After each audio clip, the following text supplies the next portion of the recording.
నేల మీద చక్కటి ముగ్గులు ఆ పిండితో తీర్చిదిద్దినట్టున్నాయి.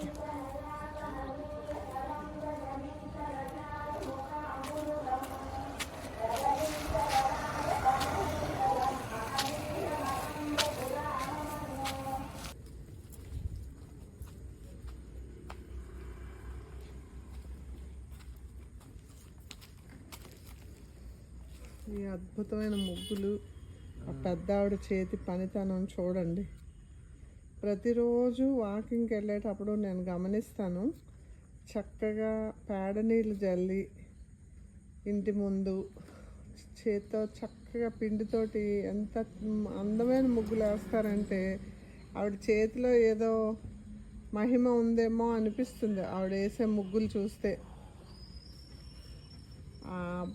చక్కటి ముంగిలి, ఆ ముంగిట్లో ఆవిడ వేసే అందమైన ముగ్గులు చూసుకుంటూ ఉదయాన్నే వాకింగ్కి వెళ్ళినప్పుడు గొప్ప హాయిగా ఆనందంగా అనిపిస్తుంది.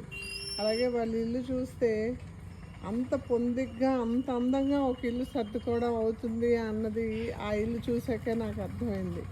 అందులోనే ఒక చిన్న దుకాణం, అందులోనే వంట, అందులోనే అన్ని సామాన్లు సర్దుకొని ఎంత చక్కగా ఉంచుకున్నారో ఆ పెద్ద ఆవిడ్ని ఆయన్ని చూస్తే పొద్దున్నే కడుపు నిండిపోయినంత మంచి ఫీలింగ్ కలుగుతుంది.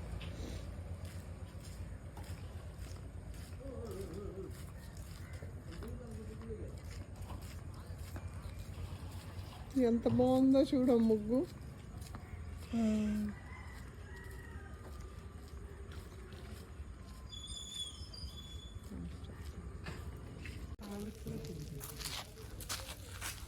వేసినప్పుడు తీసావు కదా ఇలాగా చాలా ఈ చక్కటి ఇల్లు చూడండి. మాడ్యులర్ కిచెన్ కూడా దీనికి సాల్ట్ కాదు. ఆ ఇంట్లోనే పొందిగా అన్ని సామాన్లు ఎంత చక్కగా సర్దుకున్నారో చూడండి. ఆవిడ కొనడానికి 10 గదులు అక్కర్లేదు. ఉన్న చక్కటి నేర్పరితనంతో ఉన్నంతలోనే అటు పక్క వంట గది, ఇటు పక్క దేవుడు, ఇక్కడ చక్కగా డ్రెస్సింగ్ టేబుల్, ఇక్కడ టీవీ, అక్కడ షాపు, ఆ షాపు అన్నీ ఇంట్లో లేని సామాన్, అవసరానికి లేని సామాన్ ఏమీ లేదు.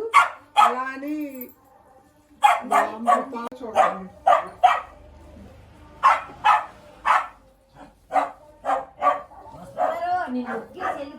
ఇక్కడ ఒక చిన్న వంటగది ఉంది,